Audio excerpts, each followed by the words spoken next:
नमस्कार, आप देख रहे हैं सच आरडी न्यूज। विज्ञान भवन में 17वें सिविल सेवा दिवस समारोह को संबोधित करते हुए प्रधानमंत्री मोदी ने क्या कहा, देखिए इस पूरी स्वतंत्र भारत रिपोर्ट में। की ब्यूरोक्रेसी की नई मर्यादाएं तय की थी। एक ऐसा सिविल सर्वेंट जो राष्ट्र की सेवा को अपना सर्वोत्तम कर्तव्य माने, जो लोकतांत्रिक तरीके से प्रशासन चलाए, जो ईमानदारी से, अनुशासन से, समर्पण से भरा हुआ हो, जो देश के लक्ष्यों के लिए दिन रात काम करे। आज जब हम विकसित भारत बनाने के संकल्प के साथ आगे बढ़ रहे हैं, तो सरदार वल्लभ भाई पटेल की ये बातें और ज्यादा प्रासंगिक हो जाती हैं। मैं आज सरदार साहब के विजन को नमन करता हूं और उनको भावभीनी श्रद्धांजलि भी देता हूं। साथियों, कुछ समय पहले मैंने लाल किले से कहा था कि आज के भारत को आने वाले 1000 साल की नींव को मजबूत करना है। एक हिसाब से देखें तो 1000 साल की सहस्त्राब्दी में पहले 25 साल बीत गए हैं। ये नई शताब्दी का 25वां साल है और नए मिलेनियम यानी नई सहस्त्राब्दी का भी 25वां साल है। हम आज जिन नीतियों पर काम कर रहे हैं, जो निर्णय ले रहे हैं, वो 1000 साल का भविष्य तय करने वाले हैं। हमारे शास्त्रों में कहा गया है, यथा ही एकेन चक्रेण नरथस्य गति ही भवेत् एवं पुरुष कौर्ण बिना दैवम न सिद्ध्यति। यानी जैसे एक चक्र से रथ नहीं चल सकता है, उसी प्रकार बिना मेहनत के सिर्फ भाग्य के भरोसे सफलता नहीं मिलती। विकसित भारत के हमारे लक्ष्य की प्राप्ति के लिए भी विकास रथ के हर चक्र को मिलकर चलना है। दृढ़ प्रतिज्ञ होकर हर दिन, हर क्षण इस लक्ष्य के लिए काम करना है। लक्ष्य को प्राप्त करने के लिए जीना है, जिंदगी खपानी है। साथियों, आज हम पूरी दुनिया को तेज गति से बदलते हुए देख रहे हैं। अपने परिवार में भी आप देखते होंगे कि परिवार में अगर 10-15 साल का बच्चा है और जब उससे बात करते हैं तो आप फील करते हैं आप आउटडेटेड हैं। ये इसलिए होता है क्योंकि समय बहुत तेजी से बदल रहा है। हर 2-3 साल में गैजेट्स कैसे बदल रहे हैं, कुछ समझे सीखे उसके पहले नया आ जाता है। हमारे छोटे छोटे बच्चे इन तेज बदलावों के साथ बड़े हो रहे हैं। हमारी ब्यूरोक्रेसी, हमारा कामकाज, हमारी पॉलिसी मेकिंग भी पुराने ढर्रे पर नहीं चल सकती। इसलिए 2014 के बाद से देश में व्यवस्था परिवर्तन का एक बहुत बड़ा महायज्ञ शुरू हुआ है। हम इस तेज स्पीड के साथ खुद को तेजी से ढाल रहे हैं। आज भारत की एस्पिरेशनल सोसाइटी, भारत के युवा, भारत के किसान, भारत की महिलाएं, उनके सपनों की उड़ान आज जिस ऊंचाई पर है वो वाकई अभूतपूर्व है। इन अभूतपूर्व आकांक्षाओं की पूर्ति के लिए अभूतपूर्व गति भी आवश्यक है। आने वाले वर्षों में भारत कितने ही बड़े बड़े पड़ावों से गुजरेगा। एनर्जी सिक्योरिटी से जुड़े लक्ष्य, क्लीन एनर्जी से जुड़े लक्ष्य, स्पोर्ट्स से लेकर के स्पेस को लेकर, यानी ऐसे अनेक नए लक्ष्य हर सेक्टर में देश का परचम और नई ऊंचाइयों पर लहराना है। और ये जब मैं बात करता हूं तब, और देश जब सोचता है तब,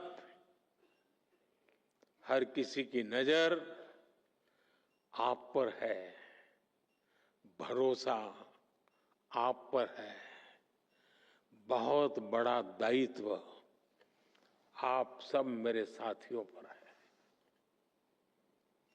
आपको जल्द से जल्द भारत को दुनिया की तीसरी सबसे बड़ी इकोनॉमी भी बनाना है। इस काम में विलंब न हो, ये हम सभी को सुनिश्चित करना है।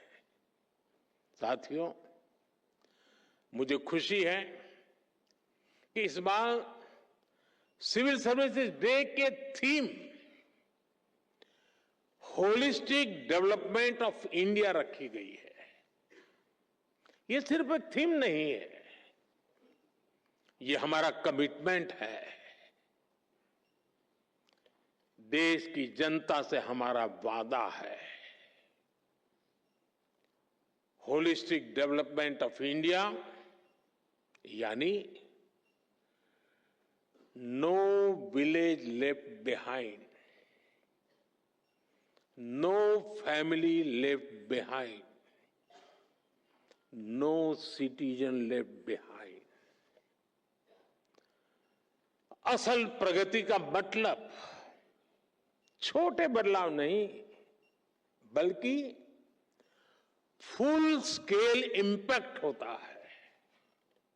हर घर में क्लीन वाटर, हर बच्चे को क्वालिटी एजुकेशन, हर एंटरप्रेन्योर को फाइनेंशियल एक्सेस और हर गांव को डिजिटल इकोनॉमी का लाभ। ऐसी ही बातें हैं जो होलिस्टिक डेवलपमेंट, मैं मानता हूं,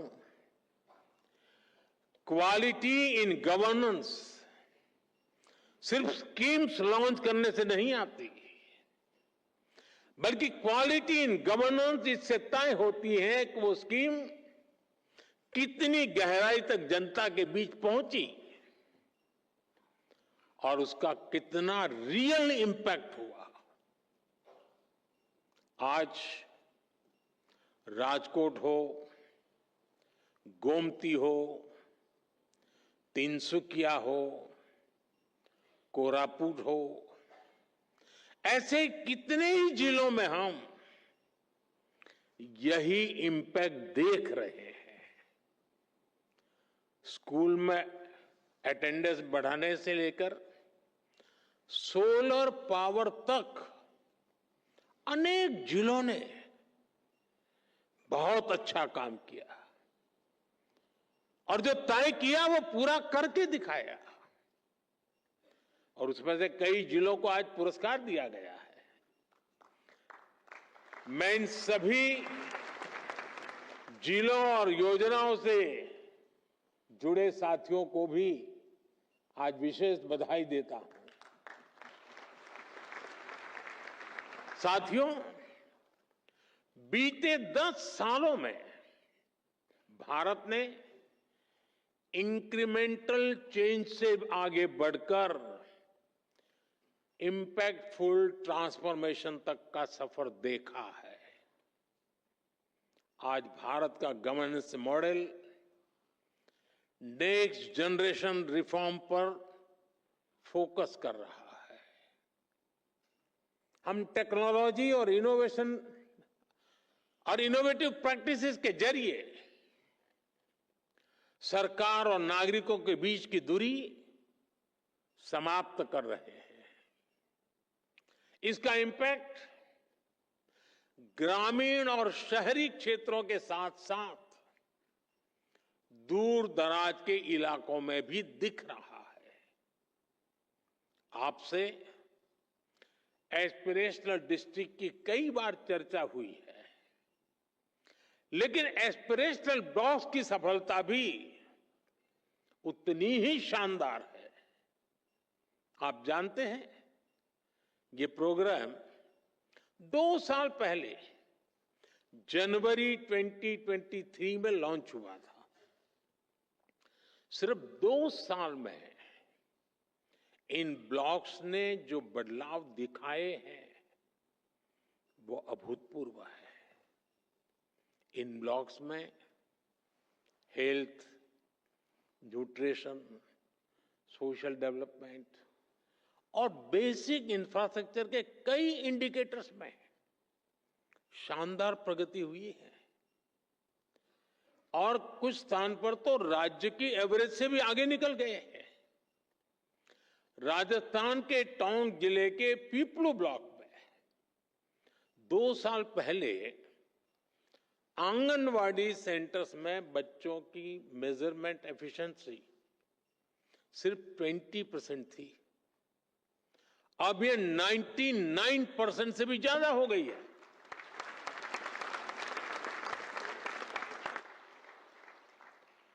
बिहार के भागलपुर में जगदीशपुर ब्लॉक है।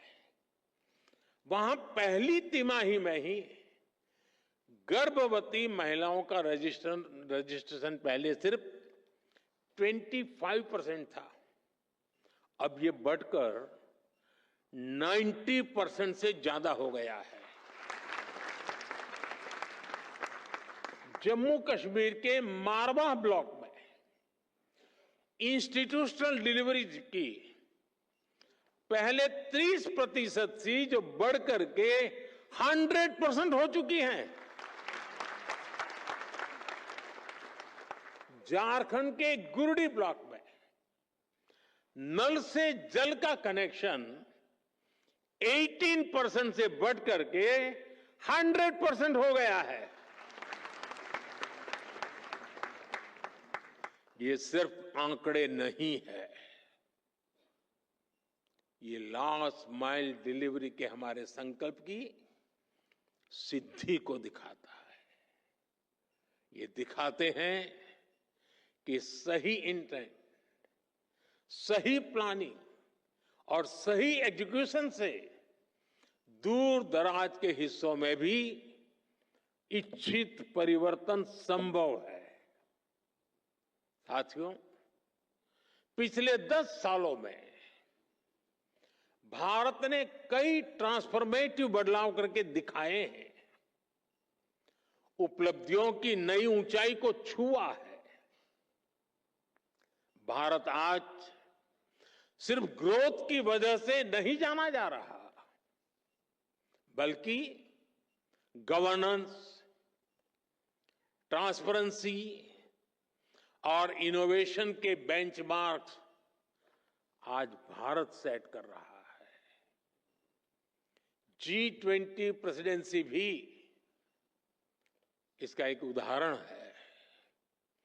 60 से ज्यादा शहरों में 200 से ज्यादा मीटिंग्स, इतना बड़ा और इंक्लूसिव फुटप्रिंट G20 के इतिहास में पहली बार हुआ।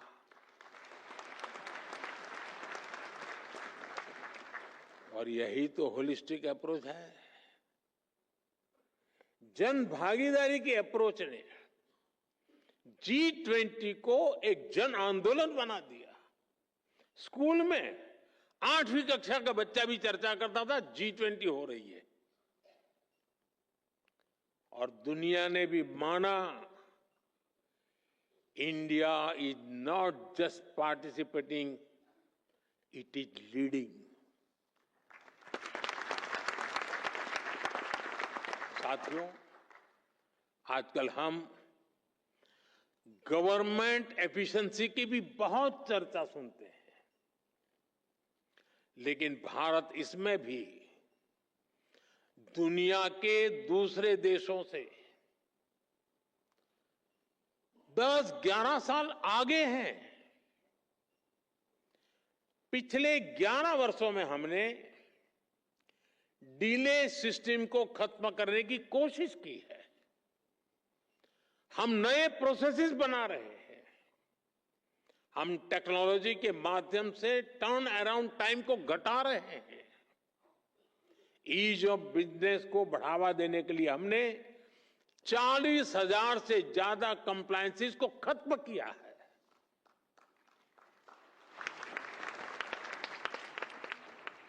हमने 3400 से ज्यादा लीगल प्रोविजंस को भी डीक्रिमिनलाइज कर दिया है। मुझे याद है, जब हम कंप्लायंसेस का बर्डन कम करने के लिए काम कर रहे थे, जब व्यापार कारोबार के दौरान होने वाली कुछ गलतियों को डीक्रिमिनलाइज कर रहे थे, तो मेरे लिए आश्चर्य था, कुछ कोने में विरोध के स्वर भी उठा करते थे। कई लोग कहते थे, आज तक नहीं हुआ, आप क्यों कर रहे हैं? चलता है, चलने दो, इससे आपको क्या फर्क पड़ता है? कंप्लायंस करने दीजिए, आप क्यों अपना काम खुद बढ़ा रहे हैं? चारों तरफ से चर्चाएं चलती थी, दबाव आते थे, लेकिन जिस लक्ष्य को प्राप्त करना था, उस लक्ष्य का दबाव इन दबावों से ज्यादा था। और इसलिए हम दबावों से दबे नहीं, हम लक्ष्य के लिए चल पड़े। हम पुरानी लीक पकड़कर चलेंगे तो हमें नए परिणाम मिलना मुश्किल है। जब हम कुछ अलग करेंगे, और तभी तो अलग परिणाम भी मिलेंगे। और आज इसी सोच की वजह से हमारी ease of doing business ranking में काफी सुधार हुआ है। आज दुनिया भारत में निवेश करने के लिए बहुत उत्सुक है, और ये हमारा काम है कि हम अवसर जाने न दें। हमें इस अवसर का पूरा लाभ उठाना है। हमें राज्यों के स्तर पर, जिला और ब्लॉक स्तर पर रेड टेप की हर गुंजाइश को खत्म करना है। तभी आप राज्यों के स्तर पर, जिला स्तर पर अपने लक्ष्यों को प्राप्त कर पाएंगे। साथियों, पिछले 10-11 साल की देश की जो सफलताएं रही है, उन्होंने विकसित भारत की नींव को बहुत मजबूत किया है। आज देश इस मजबूत नींव पर विकसित भारत की भव्य इमारत का निर्माण शुरू कर रहा है। लेकिन निर्माण की इस प्रक्रिया में हमारे सामने चुनौतियां कम नहीं है। भारत अब दुनिया का सबसे अधिक जनसंख्या वाला देश बन चुका है। ऐसे में बेसिक सुविधाओं की सैचुरेशन हमारे लिए प्राथमिकता होनी चाहिए। आपको लास्ट माइल डिलीवरी पर हमेशा बहुत ज्यादा फोकस करते रहना है। समय के साथ देशवासियों की नीड्स और एस्पिरेशंस दोनों तेजी से बदल रही है। अब सिविल सर्विस को कंटेम्पररी चैलेंजेस के हिसाब से खुद को एडेप्ट करना होगा, तभी वो रिलेवेंट बनी रह सकती है। हमें खुद के लिए नई नई कसौटियां भी नित्य बनाते रहना होगा और हर कसौटी को पार करते रहना होगा।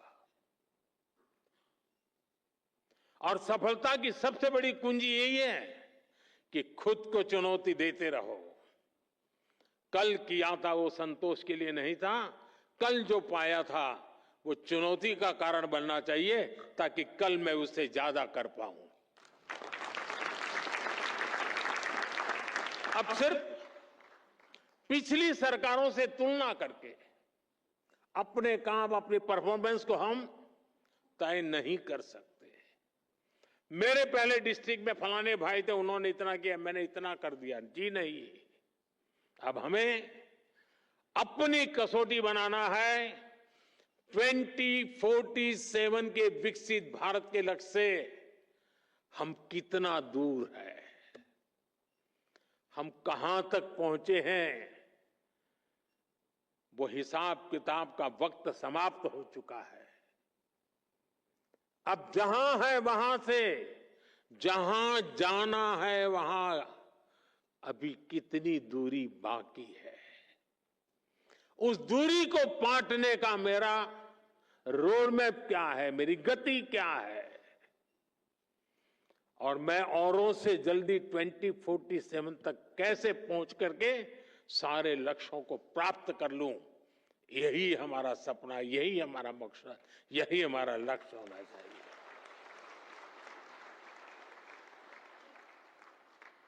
हमें हर सेक्टर में देखना होगा कि जो लक्ष्य हमने तय किए हैं, क्या उनको पाने के लिए हमारी वर्तमान स्पीड काफी है?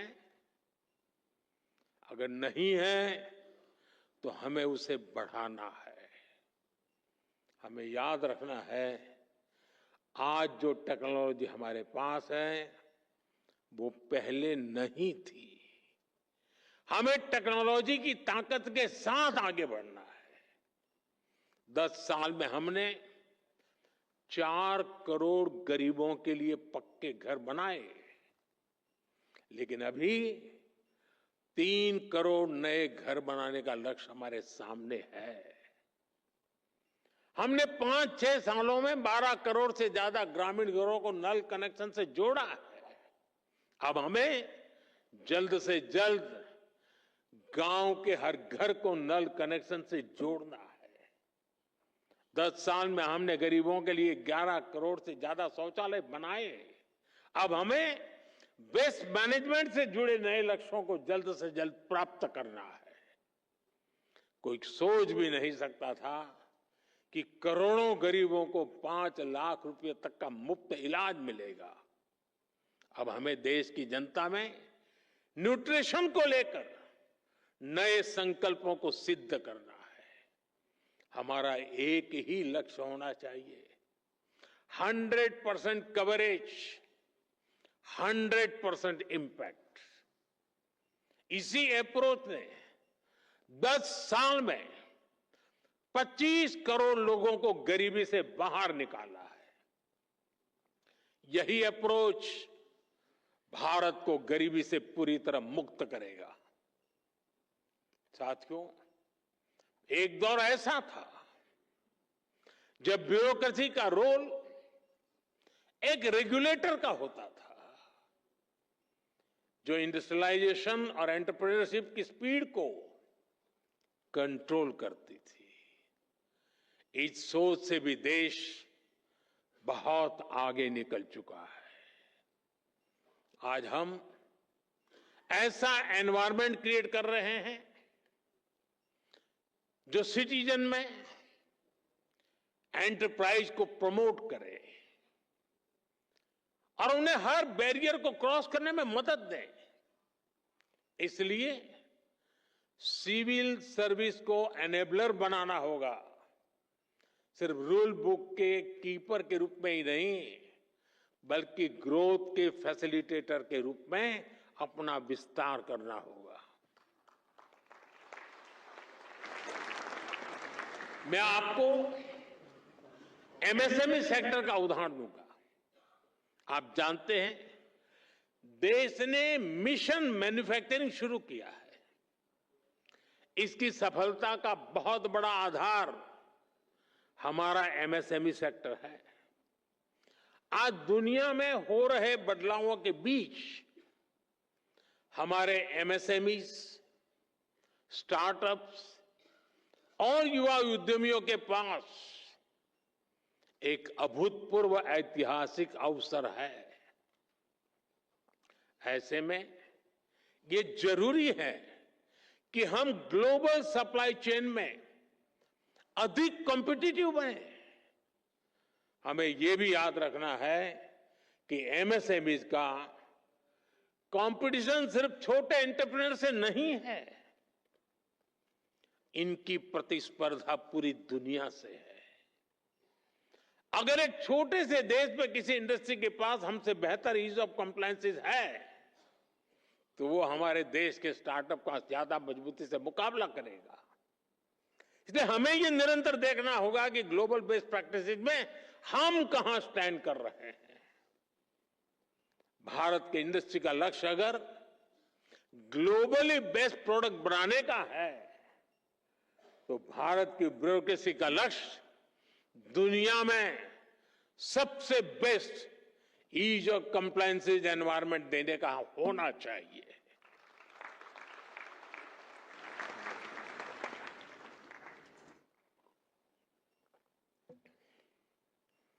साथियों, आज की टैग ड्रिवन दुनिया में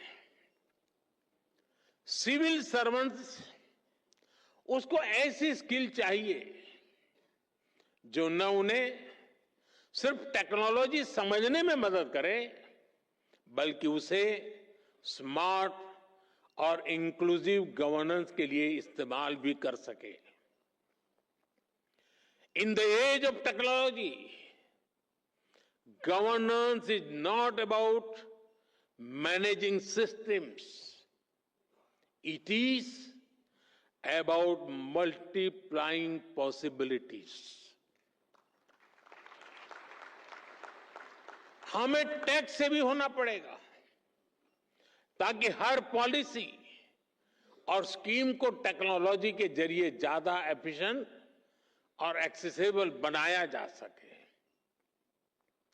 हमें डाटा ड्रिवन डिसीजन मेकिंग में एक्सपर्ट बनना होगा, जिससे पॉलिसी डिजाइनिंग और इंप्लीमेंटेशन से ज्यादा एक्यूरेट कर सके।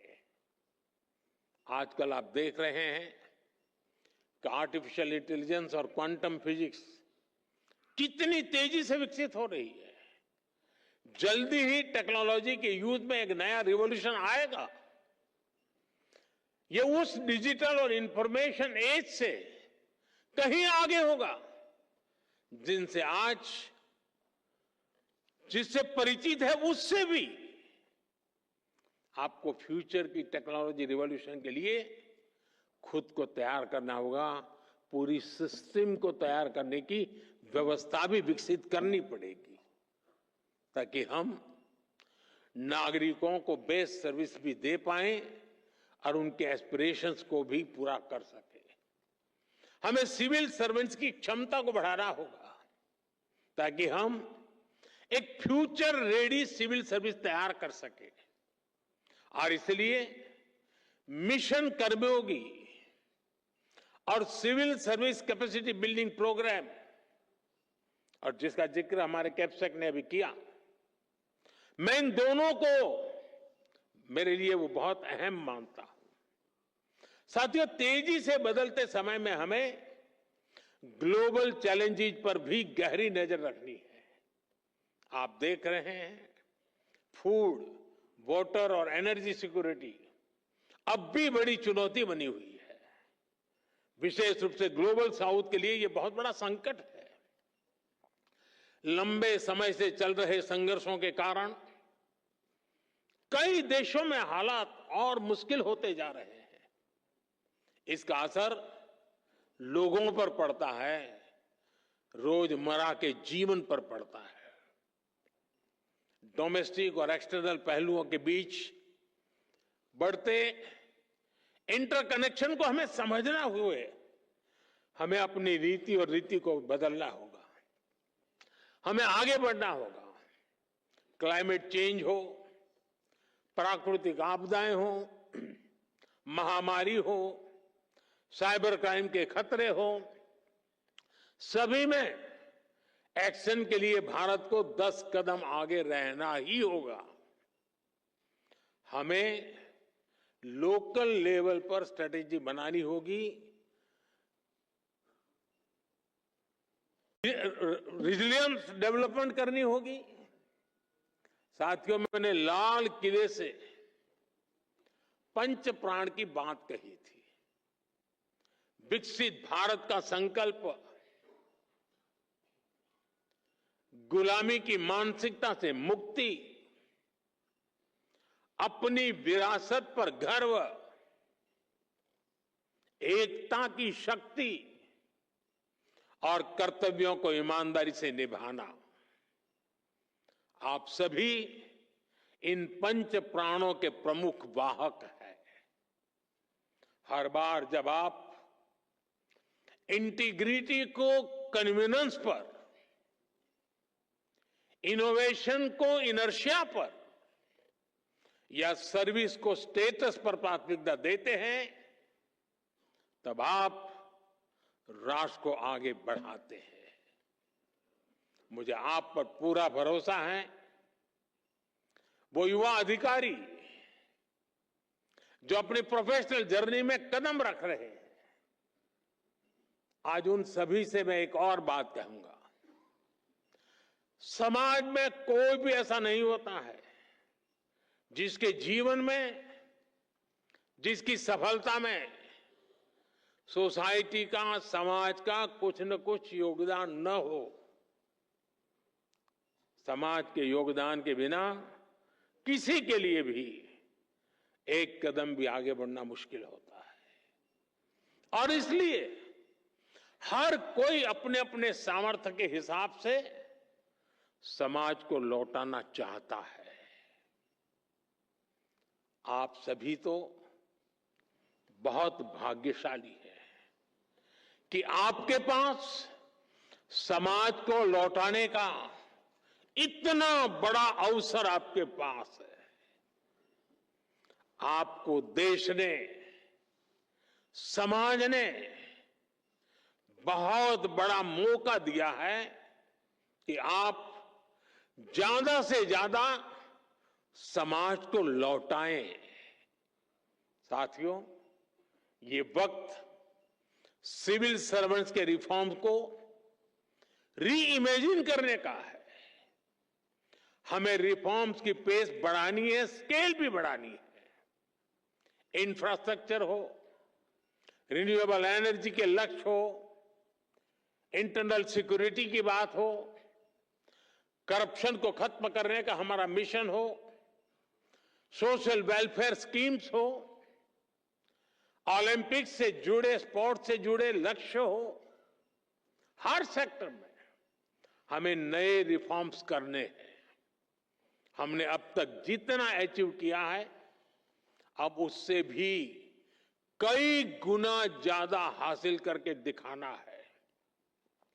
और इन सब के बीच हम सबको हमेशा हमेशा एक बात याद रखनी है, no matter how technology driven the world becomes, we should never forget the importance of human judgement.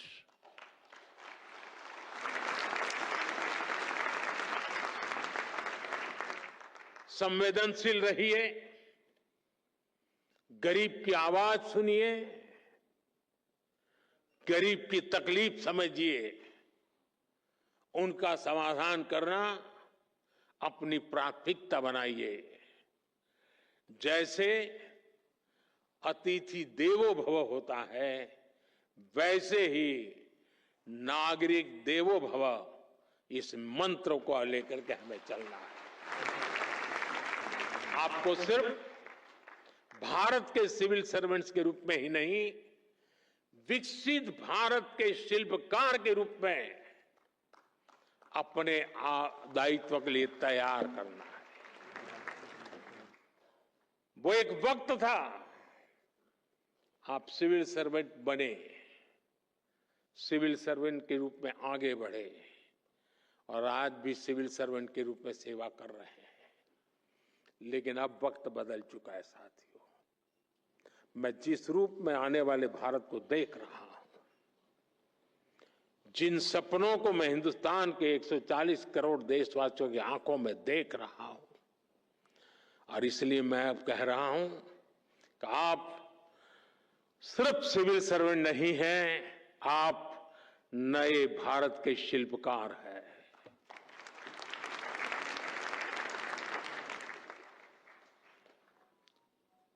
शिल्पकार का उस दायित्व निभाने के लिए हम स्वयं को सक्षम बनाएं, हम समय को लक्ष्य के लिए समर्पित करें,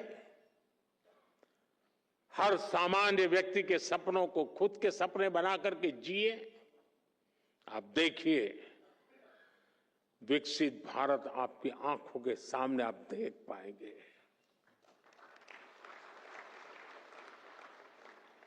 मैं आज लेक्चर कर रहा हूं, तब मेरी नजर एक छोटी सी गुड़िया पर गई, वहां बैठी है।